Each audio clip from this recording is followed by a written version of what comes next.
Welcome to part two of my podcast chat with veteran developer Tony Barnes. You'll find the link to part one down below.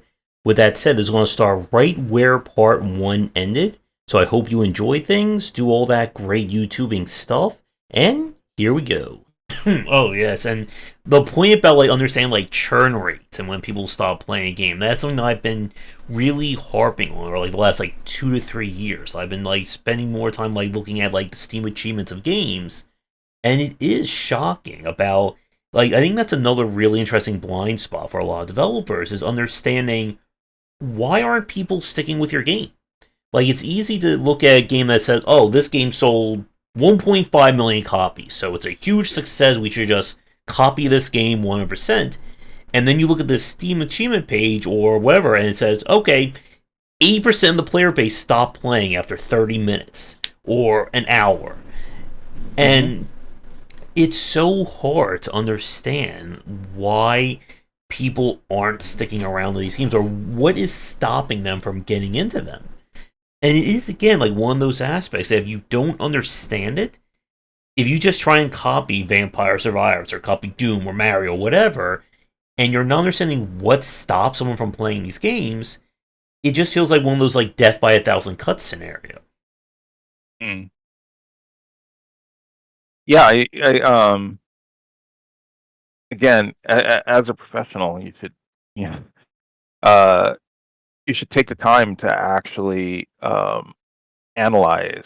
It doesn't just stop when it ships, especially nowadays. Oh, yeah. Although I do come from a time where we used to actually ship games that were done. I hate to be like that, but it's you put out a cart. There's no patch coming from a cart. oh, So you had to make sure that shit was done. And if level 6 was too hard and tuned in properly, well then yeah, that's the way it's going to go. That's the shelf moment. Days you can actually, like I said, through analytics, you can track the shelf moment and go, And like I said, I have data on BPM Boy where I can look and see a sharp fall off. And then I can go, is how hard is this level on its own? How much harder is this level from the previous level? Also, what is the lead up? And I'm getting into slight specifics here, but in BPM Boy, I'm very big on teaching by doing. So I don't really like to make tutorials that stop the game and then scream at you in a wall of text, or even just simple stop. We've seen tons of platformers where we walk by a sign and the whole game stops and says press the A button to jump. Or my favorite, it says press the X button to dash, right? And then it says press A to continue. Okay. You stopped me, and then you asked me to press a completely different button, and then remember to push the button you just told. Why didn't you just, if you're going to stop me, tell me to push X to continue, and then let me see the dash, right? But whatever. So I don't like to stop players. So what that also means is that I run a huge risk of people just not paying attention to the stuff that I have on the screen. BPM has let's see, over here in the lower part of the screen has all of this, people talking and it comes up and all that, right? I thought, of course people see that. It comes up with a cute, juicy animation, has a cute little thing going blah, blah, blah, and and then it folds back in. Anybody see that? Hell no. The amount of people that don't read down here when your player character's up here is astonishing. And I've been doing this all my life. I've been doing this longer than most gamers have been playing games, and I made that mistake. So I learned all that. I'm going to put that right underneath the player. And then, oh, look at that. Amazing. There goes some better retention with some early ideas. But then I still have this fall off issue. And I'm sitting there looking at the levels and I'm going, okay, is it really that much harder here? And I realized, okay, there is a slight spike, but not that much. Not so bad, right? But what there is kind of because I'm slow teaching lots of mechanics, you don't have a lot of mechanics you can do, but I'm more into depth versus width. So I'll have you do something, and then I'll reinforce it, and I'll twist it. I guess nowadays they call it the classic Nintendo kind of way of doing things, whatever. Uh, but what I realized was, huh, I need to actually shake it up a level or two before this point where they drop off. I need to not necessarily spike it, not become harder.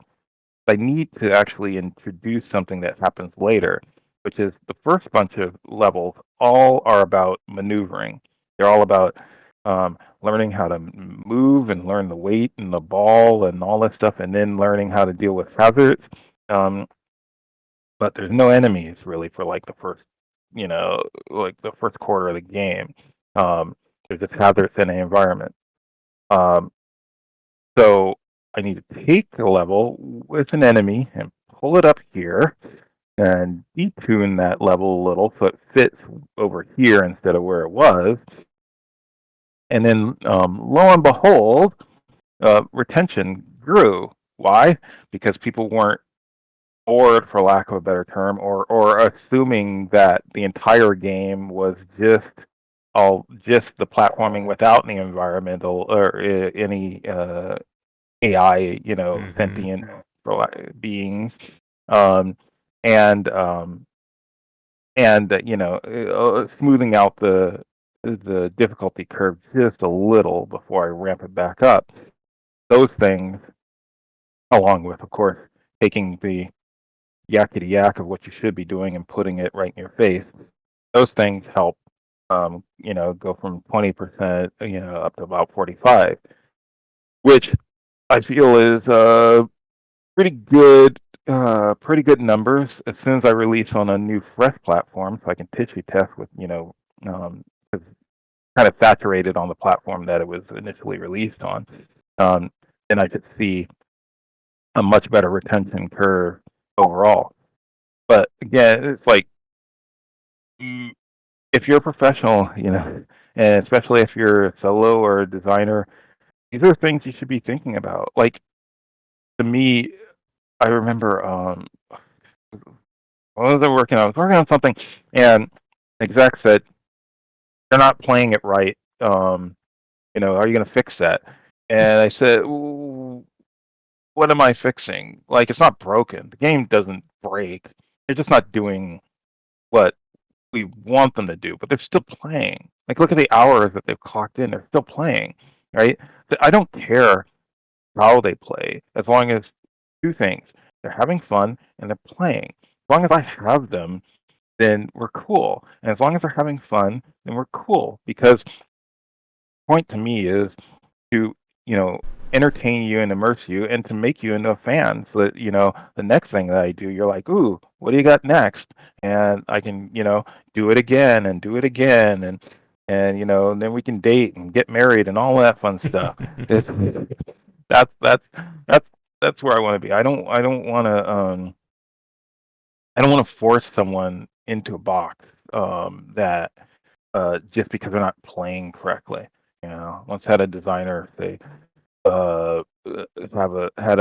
was watching a play test and said, "Well, they're not playing it right." And I said, "They're playing it the way that you let them play it." He's like, "What?" And I said, "Okay, there's mechanics that we have in the game, right? So it allows you to do X, Y, and Z. The way that you've done this layout, your affordances, that means like how the spaces look and where they kind of bottleneck and things like that to guide the player. Everything that you are saying to the player says play this way, play the way that they're playing right now because you allow them to play them that way.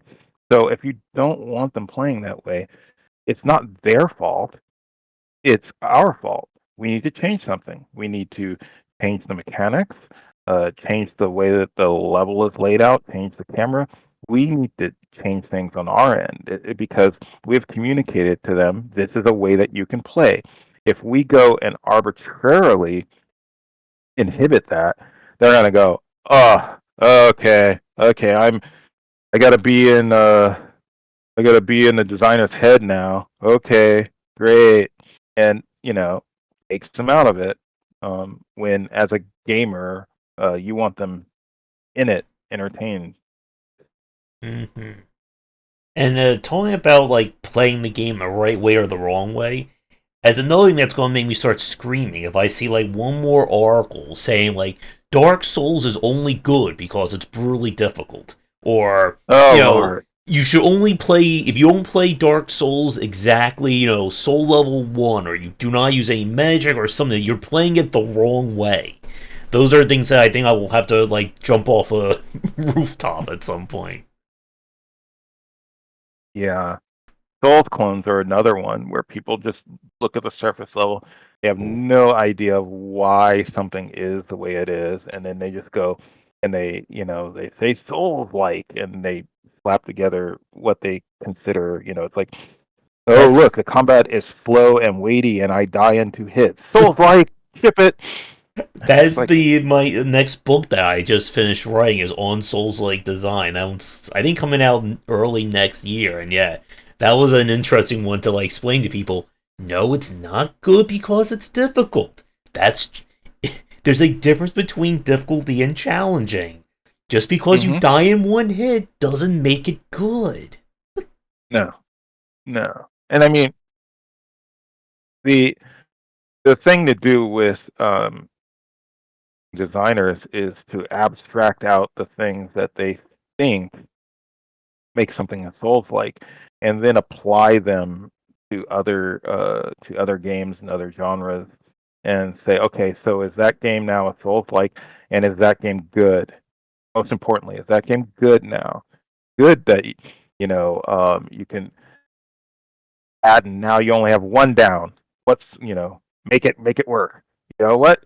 You couldn't make a touchdown in one down. Get good. Like is that good? I mean, like it's kind of an absurd analogy, but it's the way that a lot of people look at these things. They just the group think of it all just drives me nuts, man. It's like if somebody says something that gets enough people nodding their heads, like, yeah, Souls like, and it's really great about this challenge, and it doesn't hold your hand and blah blah blah, and then you just get a whole bunch of people all parroting the same garbage, and it's like the initial statement didn't actually have enough substance in it for you to make a thesis about, and now you're just parroting things that you didn't even understand that didn't actually have substance. It drives me bananas. Sorry.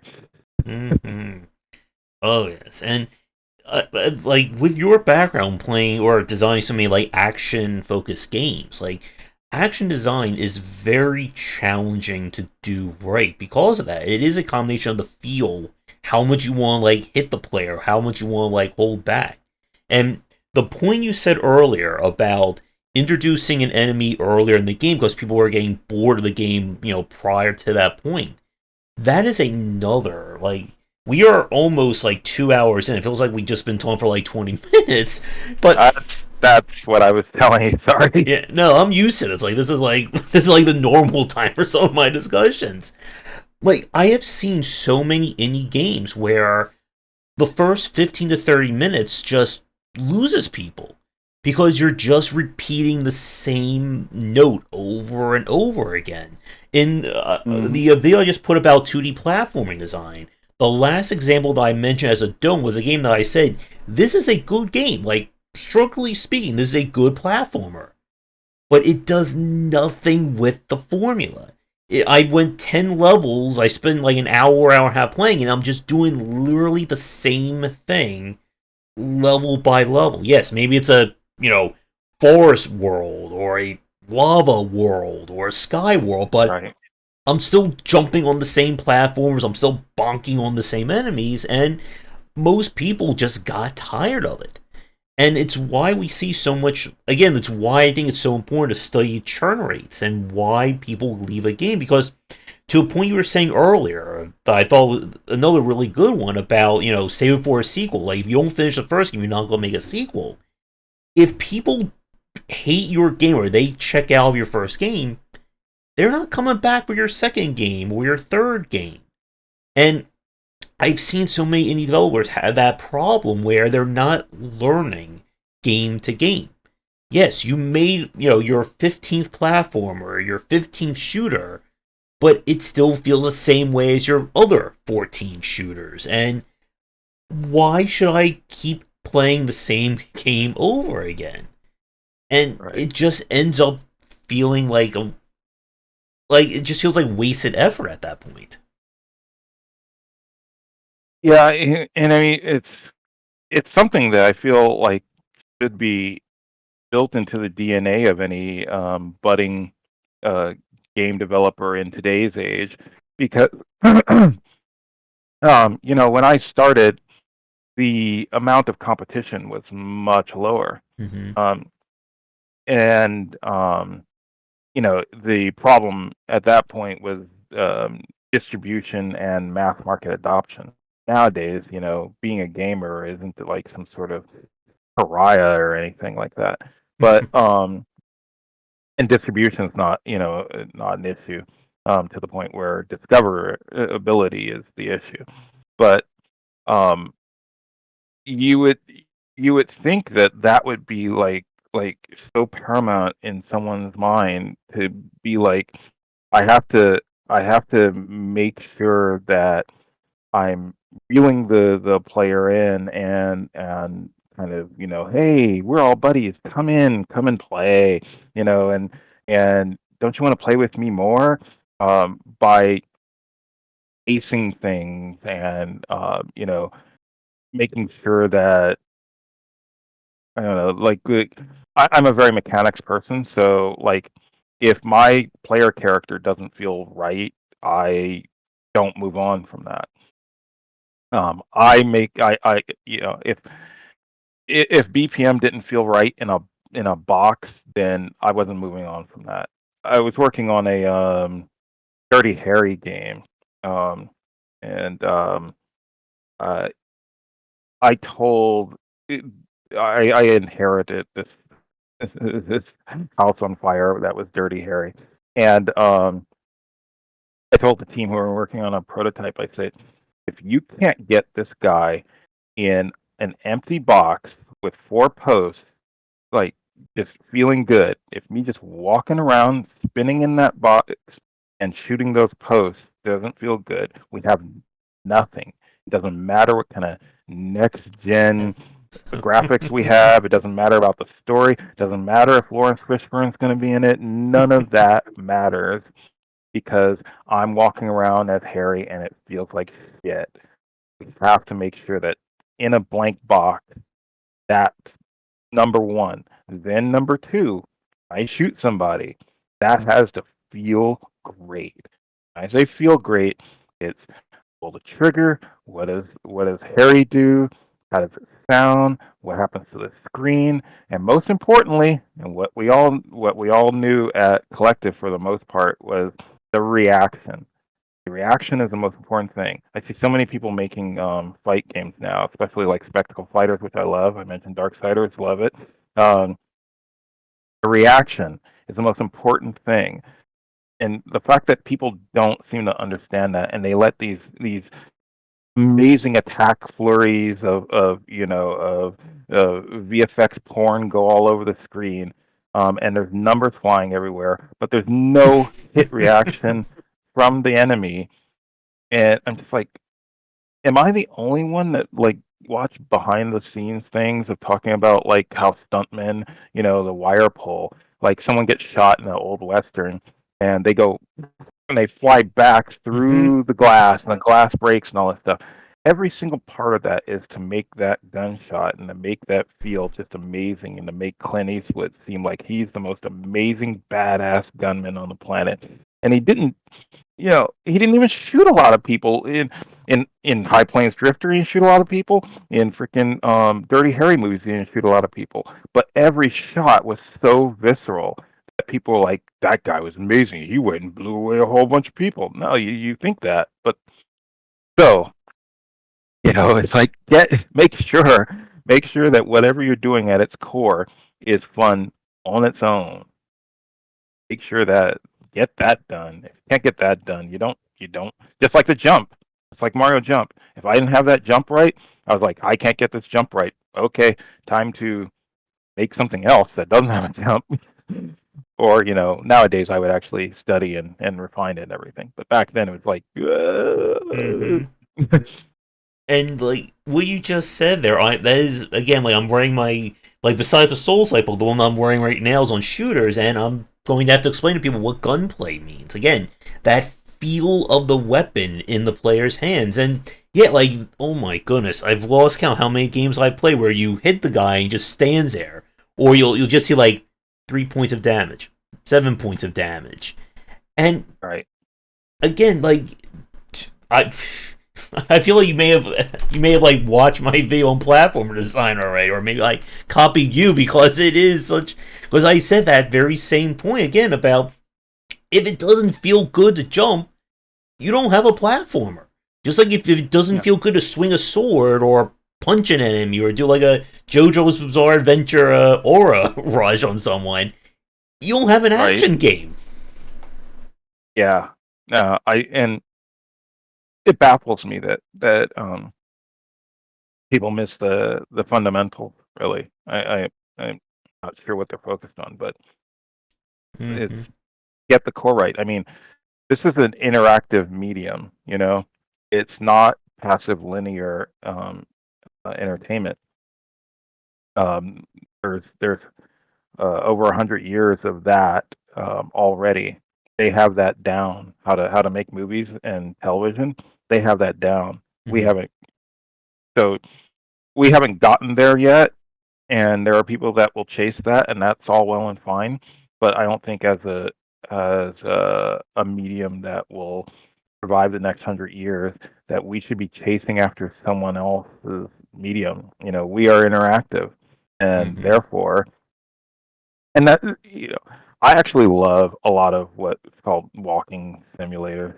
Um, uh, and to me, there's still some mechanics in many of them. Um, they people like the Vanishing of Ethan Carter. It's like um, it's a walking simulator. It's clearly narrative focused, um, but they actually sat down and made sure that core of what you're doing most of the time still felt good and made sense. You're moving around, you're looking around, and you're taking these kind of puzzle pieces and putting them together in a certain order, and you're getting feedback from that to learn how to move to the next part, right? Every part of that feels good, and therefore you're never taken out of it. You're never off their intent of being this detective roaming through the forest trying to figure out what happened to this kid, because their core mechanics, what you actually do interactively, is they're solid. And I mean, we talk about like shooters. I say Destiny has the best through the gun. Period. I don't care. They've got their favorite game and all that fun stuff. Um, and that's fine. They can hate on Destiny, which is silly. Don't play it. But man, through the gun, the actual like aim down sights, the screen shake, the flinching, the response you get from the majority of enemies.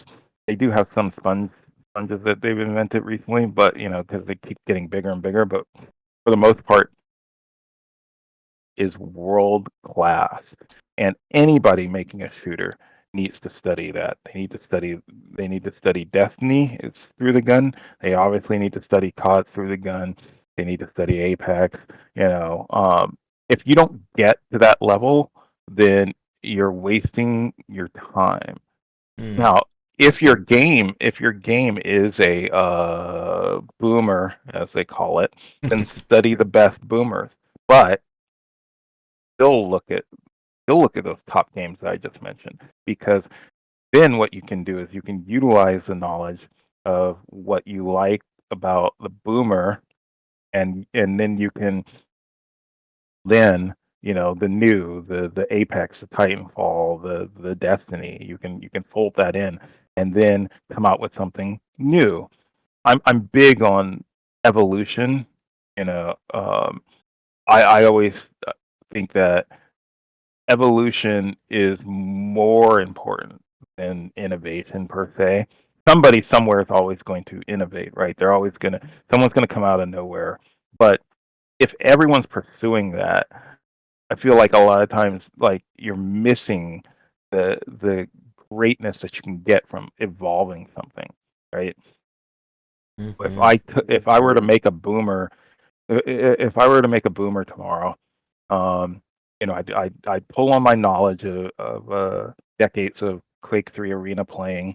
I'd start there, and so my game would be super fast and very much a muscle car versus a sports car. I consider like Unreal and stuff like that more sports car than muscle car. Um, and then I'd start looking at modern games. What is it about the modern game? What is it about Destiny that I have such a chubby on that I will play the same content over and over and over again because I just love the way that it feels when I pull that trigger. Like I said, like and and this is coming from a guy, and I know blasphemy. This is coming from a guy that's not a big Halo fan. So it's not a Bungie fanboy thing. I respect what they've done, um, and know how hard it is. When we were making Medal of Honor, we sat and broke down what COT was doing, and then we sat and looked at a bunch of other shooters, and we looked at Killzone. Killzone 2 had a lot going on for it, and a lot of people weren't into that game. It wasn't about being into that game. It was about what is the through the gun doing that is amazing and that other people should steal. It's 40 years of a person that lives and breathes game development, um, and in particular from a design director kind of position. I just happen to also have been in other disciplines or have talents in the other disciplines, which I think also, um, if a designer can draw or learn 3D or learn to make music or anything other than just I have an idea. Here's my great American novel in my desk. I wholeheartedly encourage it. Most, you know, the industry has this love for Japanese game developers. Most Japanese game designers, like when I started, they weren't even called designers; they were all called planners. And a planner was someone that actually usually did code, knew a little pixels. They weren't as good as the pixel artists that were working on their team, obviously, but they could do some quick editing or something. So it wasn't just having wouldn't it be cool sessions. It was the person that was there requesting or doing was capable themselves of doing. And I've had tons of bosses who've gone like, "Why are you doing instead of just managing and telling people what to do?" And I said, "Well, first of all, I like to keep my sword sharp. Um, I actually enjoy doing, not just telling. And most importantly, my team respects when I ask them for something. And this is speaking generally. I'm sure there's plenty of people like, I hate Tony Barnes. I'm like, yeah, but whatever. But like the majority of people I've worked with on my teams respect when I ask for something. And part of that respect is one, try and be right as much as possible. And when you're wrong, fess up to it and go, "Oh, I was wrong about that. Oh shit! All right, here's how to be right." But also knowing what it takes to do their job, whether you could do it, I can't like. I would not hire me as a programmer. I can program, but I would not hire me as a programmer. Um, can do art, I can do environments and whatnot, but I would not hire me as such. Um, but I understand what it takes Yeah. to do what they're doing. I understand the process and I understand the tools. Therefore, when I say, can I get X, Y, or Z, they understand I'm coming from a place of understanding and respect for what they do because I've done it myself or tried doing it myself. Not just some idea guy going, wouldn't it be cool, or throwing away weeks of work on a whim. And so I feel like designers, it's really important for you to, at the very least, understand at a high level the tool set, every tool that the people on your teams are using, so that when you request something, Mhm. um, you know that it can or cannot be done, and you know, maybe not as much nowadays, but back in the day, a lot of times I would get pushback. We can't do that, or um, it's going to take a month to do that. And I go, well, it's not going to take a month. I know it's not going to take a month because I can do it right now. Come on, man. Come on, a month. Why is it? Why is it going to take a month? Okay, it'll take 2 weeks. Is it really going to take 2 weeks? 'Cause I'm pretty sure at the longest it's a day task. So since you're telling me that a day task is going to take a month, let's break down why you think it's going to take a month and why I think it's going to take a day, right? Let's have that conversation instead of having the guilt up, Captain. You know, it's going to take forever, so go away. Don't bother me with this like bullshit that you're giving me right now. Those are kind of conversations I would have with people. And in some cases, I'll go and just I'm not doing it, and then I go and do it. And yeah, it would piss them off. Some of them would piss them off, and some of them they would go like, okay, fine. He knows what he's talking about. He's not just a designer. Designers, you know, they get a bad rep, and so I I think it's important for designers to um, work extra hard, try and help alleviate this perception. You know, because we don't, like, artists go to school and they have their diplomas, and engineers go to school and they have their diplomas. Um, you know, producers kind of often have all the power and no accountability. I don't know, whatever. But some of them have, you know, management and business backgrounds. But a lot of designers just kind of come out of nowhere Yeah. with ideas, and so there can be a lack of respect for the idea guy. So Oh, I I encourage designers to not be that person, to work a bit harder, you know, and to understand what you're asking for. Uh, and I think it'll help everyone all around. I mean, really, to sum up real quick, I was at EA. I was reading through a design proposal that a seasoned designer had handed down, um, and I asked, it describes air comes through the fog. This is 1995. No, it was 94. And I said, fog. What does this mean? He said, you know, well, what fog? I said, well, what kind of fog? Is it like low-level fog that's on the ground? Is it all-encompassing? Does it inhibit my view? Is it semi-transparent? Does it displace when I move through it? You know, he's like, I don't know, it's just fog. And I said, it's not just fog because you're a designer. You gotta understand, this guy's supposed to be my senior, and he had come from Sega Technical Institute. So he was like, everybody was like, oh. And I said, you know, you gotta understand, you just wrote the word fog like it was nothing. That could turn into months of engineering and art time. Like you gotta define it, you know. And even recently, I had some kid who was talking to me about something, and he said, um, uh, I said, you know, so how does you described what the player does at points, but how do they get from point to point? And he goes, well, you know, they walk. And I said, well, then why doesn't it say that you can walk? He goes, well, it's assumed it's naturally assumed that you can walk. And I said, no, it's not naturally assumed. You're not working on a sequel. You proposed a new game, like so.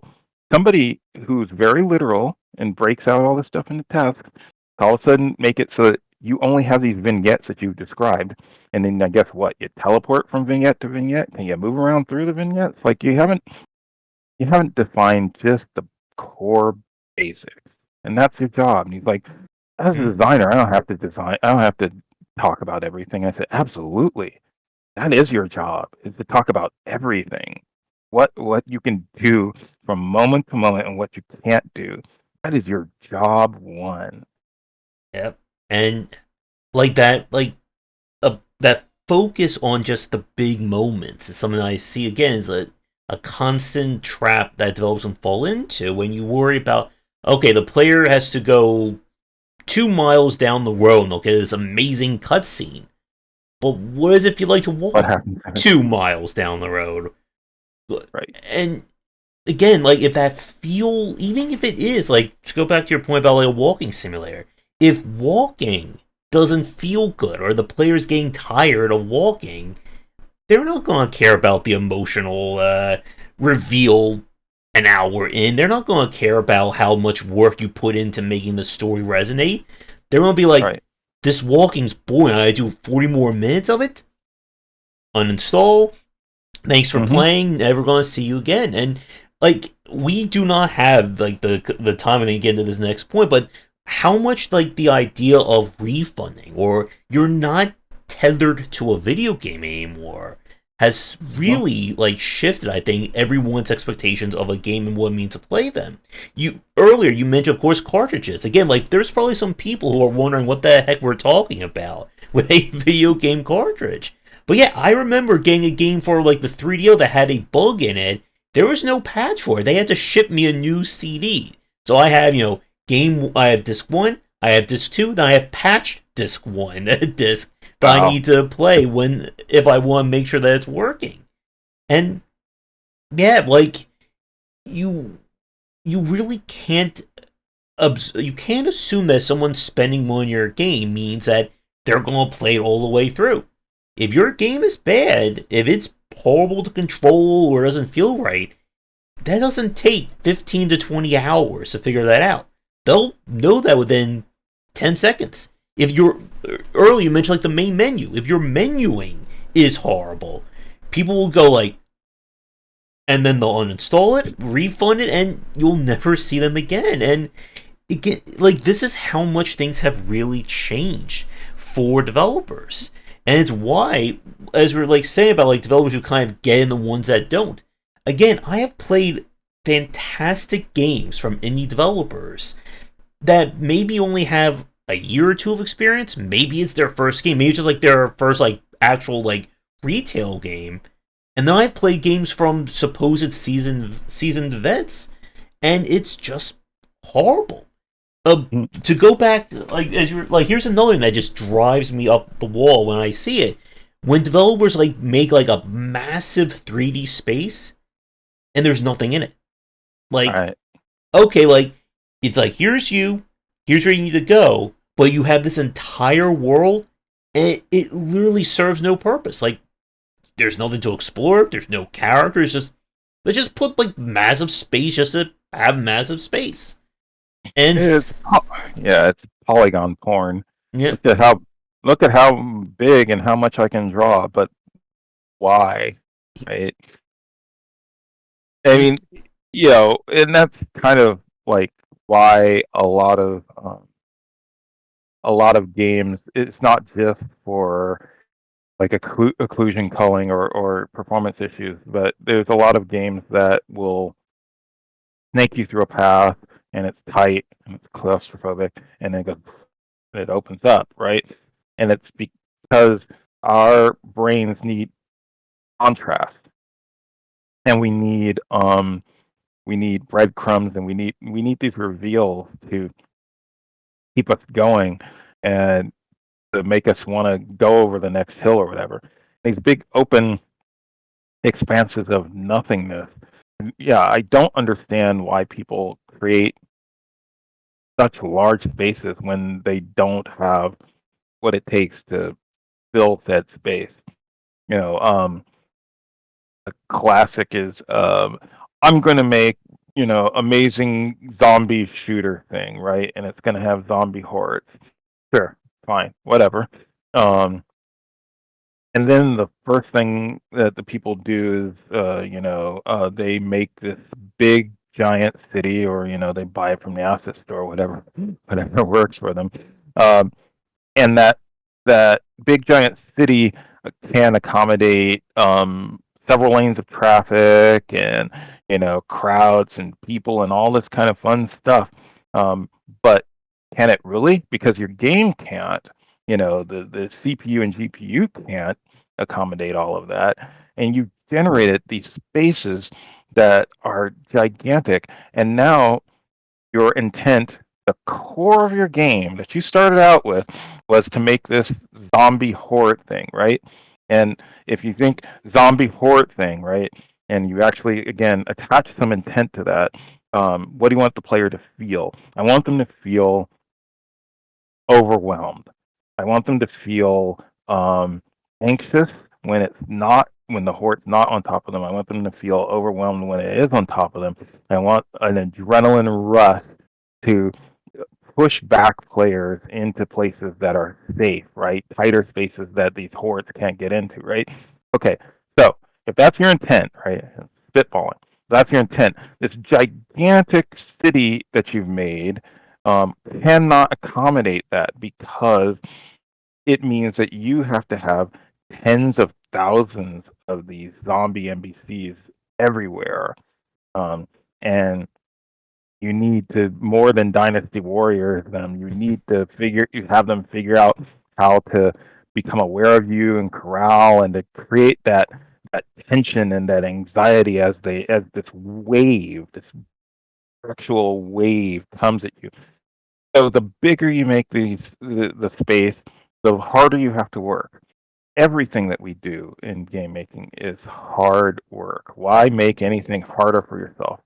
Um, I had I've had friends, childhood friends, that have known me before I was even professional, and they would ask me things like, "You still working on that game? Why does the game take so long?" And eventually, I realized the best analogy, because people understand movies, right? And especially nowadays. So that if you want to make a movie about two people talking in a park, you take your two people, you go to the park, and hell, you whip out your phone right now, and it's probably good enough, right? And you write some dialogue, maybe you tell them a spitball, you film it, you're done, right? I want to make a game about two people talking in a park. I got to start with a blade of grass. I have to make that blade of grass, and every single thing that happens to that blade of grass, I have to make sure that I code that. Does it bend in the wind when the people roll around on the, sitting there talking? Does it deform and all this stuff? All of those things have to go into the game. So if you have to do all of those things anyway, why make your life harder by making gigantic empty spaces that do not fit the intent of your game, or adding and bolting on whatever, the game de jour mechanic that does not fit your game. It again, it all comes down to what is the intent of your game. We call we call these things pillars. Um, but I think that people throw that term around, or without really understanding, like, pillars. So they end up like going, "Yeah, here are the pillars of my game," and then they rattle off like 6 or 7 things. I say, "Nah, how many legs does it take to stand up a table? Like, what's the minimum amount of legs it takes to stand up a table? 3, really, but 4. Okay, if you have a rectangular table, it's not a circular table. It takes 4. Takes 4 legs to stand up a table. Let's start with that. So strip your pillars, because that's what they are. Pillars hold up, the roof, the ceiling. Pillars hold up your table of your game design. Start with 4, no more. So, what are the 4 things that your game does? And or what are the 4 things that is the intent of your game? And your game can do other things, but the other things need to support one of those pillars. If it doesn't support one of those pillars, then you've created a new pillar, and it probably doesn't belong in the game. Yep. Like, Oh, go ahead. People need to really understand that and be a bit more pragmatic about these things, so that then they can stop looking at other people's games and going, "That game is so amazing. That person must be a magician. I don't know how they did it." You don't know how they did it because you're not you're not really kind of like leaning in on your craft and really being pragmatic about the things that should or should not be there. You're being more romantic about it. And again, everything needs passion, you know. But at some point, because we are an interactive medium that needs to capture the intention of people who have, at this point in the world, have so many other choices, it's just insane. Hmm. You need to really drill down, and people can feel it. No matter what the game is, people can feel if it's wrong or right. Yep. They just like I said with Tetris, um, what I did was wrong. I changed the design, thinking I was smarter than the people that made the original game. Um, and one of the reasons that my Tetris or my blocks didn't work was, the well was bigger. So now what have I done? I made it so it takes more blocks to fill up Hmm. a line, which means that the reward of it flashing and going kaboom and then everything crunching down and collapsing is less. So you get this stretched out reward schedule. But I didn't know that at the time. Again, it's ego and just like a lack of analysis. And I added more different shapes, which so then what happens is even if I kept the well the same size and everything, what I've done is I've broken the concentration of people. I've broken the zen. Like a huge part of Tetris and a lot of games is what they call a flow state. Yep.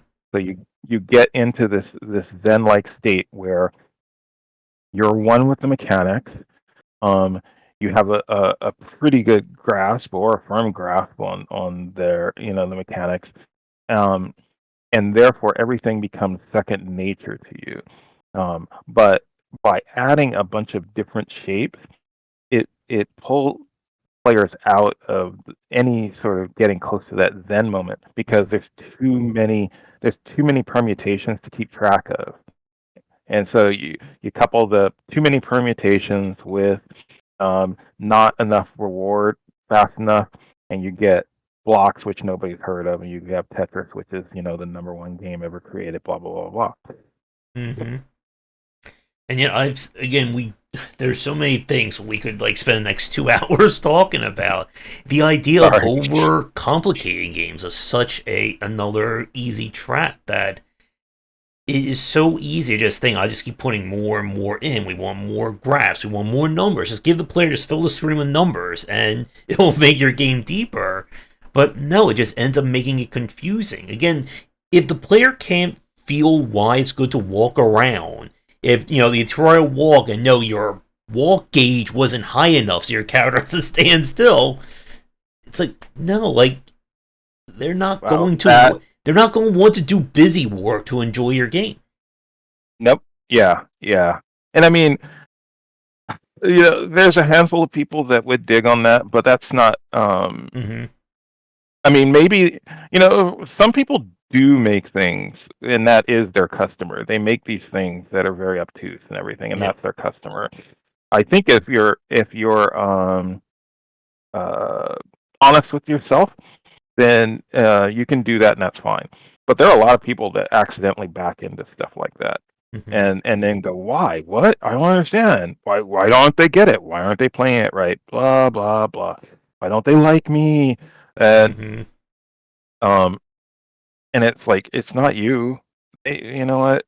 Even if you're a solo dev out there, they don't even know you. They don't know Mm-hmm. you. They just know the work that you put out. You know, you're so stop making it about you. Think about your customer. Focus on the customer.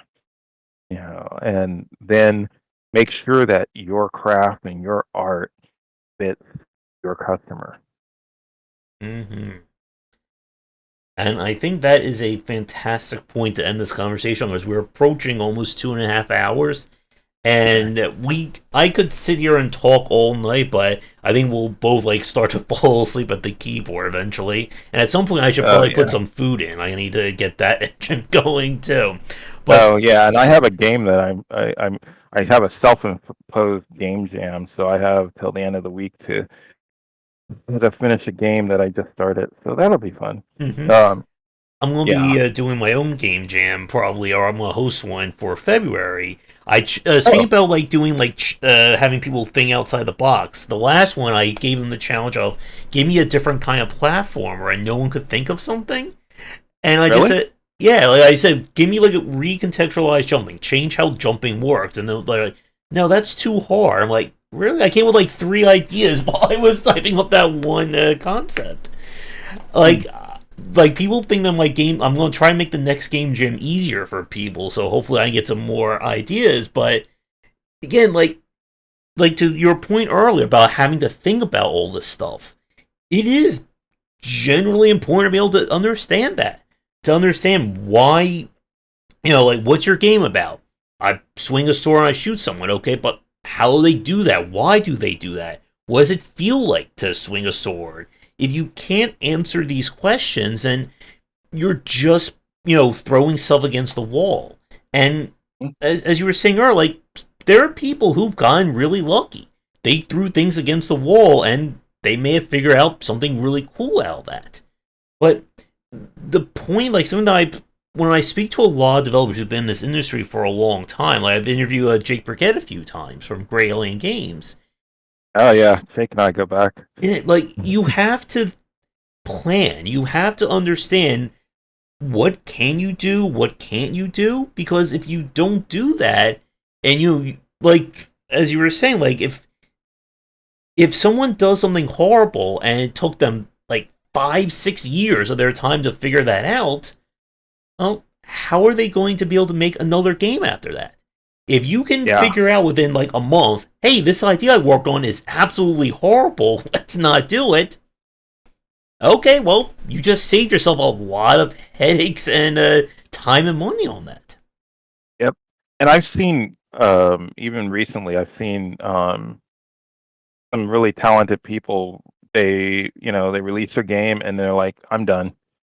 And I said that's a shame because you're one and done. Like you that's that's just one experience. And um as long as you learn from that experience, then that's that's the hardest it's going to be. I mean, Mm-hmm. it's never going to be easy.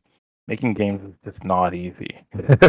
But it's not going to be as hard as your first one was, where you embarked on this by yourself out in the wild. Just you, a copy on Unreal, and the internet. Like I say, like if you were to make the same game again now, wouldn't it be easier? Yeah. Then why are you quitting? Yeah, Take a break. Take a break, but don't quit. You know, yeah. if you're good, you're good. Just take a break. I don't like to see people quit this biz. I like to see people who really want to do it get into it, um, and to learn and grow. Mm-hmm. Yep. And it's why I want to keep talking about game design and get more out there, so you can learn what it means to make these games, and again understand the thought process behind them about why something was put in.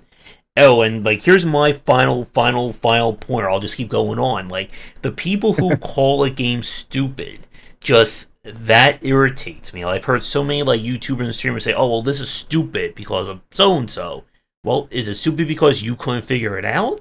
Like, if you're only approaching it from your own mindset, you're not really understanding why they did it. It's like they didn't put this in just to specifically, make you angry or to Right. frustrate you. Like there was a notable reason why the game plays this way. Can you figure that out? Yeah. Exactly. And it's like I say, it works both ways between Yep. gamers and between developers. Get out of your head. It wasn't Not everything is a la carte for you in this world. Yep. And not everyone, from the gamer point of view, and then from the developer point of view, not everyone. You don't ship in every box, Yep. so not everyone's going to be in your head. So you need to convey your thoughts and intent as clearly as possible. Um, but if it's something that you don't want, if you want the mystery box, then that's fine, but be conscious of that. Be conscious that what you've done is you created something in your game that not everybody's going to get. Be conscious of it and be okay with it. But don't just go, they're playing it wrong, or this this is not what I would have done when I made this game, so this game's stupid. Of course, it's not what you would have done. Make your own game, and then find out. Mm-hmm. Yep. All So, right. Yeah. Again, I think we've had like 15 different like fantastic points to end on for this conversation, Tony. But this has you may have to chop it up into multiple parts. I don't know. I'm not quite sure how I'll figure this out, but yeah, like these, I always love when these conversations get like very meaty like this. Like this is definitely like my bread and butter. Like for people who are watching this record, they know that like if the cats goes like 2 to 3 hours, like that's usually a really good one for me here. But Tony, like I said earlier, like if you are free in the future, we can nail things down for another time. I'd love to have you back on because there's still so much more we can get into. Yeah. I mean, and obviously, I like to talk shop. Um, uh, and like I said, 40 years of this. I mean, you cut me, and I bleed video games. So I'm open to talk. Just hit me up, and we'll try to coordinate it. And hopefully, I won't be in one of my many self-imposed crutches or whatever. And if we ever get like Tomo on for this, like this will be like a 24-hour Oh, discussion. Like no one will oh be man, leaving. yeah. I think for your viewers that don't know who Tomo is, like no offense to a lot of I've worked with a lot of great designers and mentors and stuff. But Tomo's the one designer that I go, okay, he could go toe to toe with me. Like we could have some sort of insane existential conversation about game design. And we did when we were working on Medal of Honor together. Hmm. He's a beast who actually understands how zeros and ones can actually translate into emotion or vice versa. Um, so yeah, if we brought Tomo in on this, this would be Yeah. quite an interesting conversation. It'd be Oh kind yeah. of like having, I don't know, like one of those directors things where you have like David Lynch and Christopher Nolan sitting there talking or something. I don't know. Maybe I'm not really Nolan. But Tomo's definitely kind of on that Lynchian kind of vibe. Oh yeah. I've had a cast with Tomo in the past, and they've all been fantastic. So, to wrap things up for this discussion, and again, I hope this is the first of many that I have with you, Tony. For people listening to us, so you mentioned. Let me grab the names again. You mentioned you're working on BPM Boy right now. I'll include a link to the store page of it on for the Steam page down below. Anything else you want to mention in terms of projects you're doing? Anything you want to promote? Whatever. um, People should go to my site, subscribe to the newsletter. Don't worry, I don't spam because I don't have a lot of time, so I'm really behind when actually letting people know stuff. Um, then you'll find out. I mean, I have other games. I'm literally working on four at once. I'm insane. Uh, but yeah, BPM Boy is kind of done. It's more about porting and getting Steam achievements and all that fun stuff. So that'll be out on PC. Please wishlist it. Um, there's also another game called Polygunner that I'm working on. That'll be up next, and that is as a game developer that's done this for a while, I don't really like. Everybody says, "Oh, can you make a new Strike game?" And I did design Future Strike, and it didn't get made, and it mutated into Future Cop, but that's a whole nother story. So everybody keeps saying, "Can you make Strike?" And I'm like, "Yeah, I can. I can roll out of bed and sleepwalk through making a Strike." But Um, and that's somewhat true, but the reality is, um, I did not make Strike on my own. I just made a bulk of the uh, uh, design, like the mission design, moment to moment gameplay, and blah blah blah. So building a Strike on my own, interesting. So Polygon is kind of an incremental step in that direction. It's a top-down isometric, as I call it, physics-based shooter. Because it is physics-based. Like literally, you can ram your ship into bad guys and push them out of the way and stun them. And it's a run or gun shooter. So it's like twin stick shooters are about fighting. They're about you know backing away from your enemy and just shooting in their direction until they bottleneck, and then you just blow them all up. I wanted to make something that was more about positioning and threat prioritization. So imagine some sort of futuristic, strikey, viewpoint Zaxxon looking thing. And there's a trailer that's out there. Except for when you go to shoot, you lose momentum. So what you want to do is you want to like thrust and then start shooting. And you can shoot in whatever direction you want when you point the stick. And so you get into a position. You're like, this thing is the most dangerous thing in the room. Let me get into a position where I have advantage over it and shred it. And then I'll shred the other things. So it's one of those things where I put constraints on myself to try and come up with something different. Lots of twin stick shooters out there, and there's scrolling shmups and all that. And eventually, I'll do my own R type. But I really wanted to do something where I put constraints on myself, and so I put these weird constraints of you can't move and shoot, and it's physicsy, drifty, all these things. And came up with the thing Polygunner, and we were at Comic-Con just recently, and lots of really great feedback. Lots of really, like the people, even people that weren't into BPM, were like, "Oh, that Polygunner, I want that game." But again, observing actual people play versus just me or friendly fire from family was like, okay, this, and this are hopelessly broken. And this was a great suggestion. So that's why that one will probably be out end of February, March. But yeah, that's a long blah blah blah about. Go to my site, sign up for the newsletter. If you want, exciting, visceral, colorful, arcadey stuff that is I mine from my past too. So my games all have 80s, 90s, early aughts DNA in them, really. So I know why we made those choices, because I made those choices. So they're in there, and they're either refined or they're the way you remember them in my games. All right, sounds great. Sorry. No problem. Well, Tony, I will let you get back to work on your game jam and your other titles. But yeah, like I said, if we can get nailed down another time into 2024, I would love to have you back on. Yeah, and I'll get you a copy of the stuff I'm jabbering on about, and then you can play on your stream, and we can see how how the public actually responds to how it looks and all that fun stuff.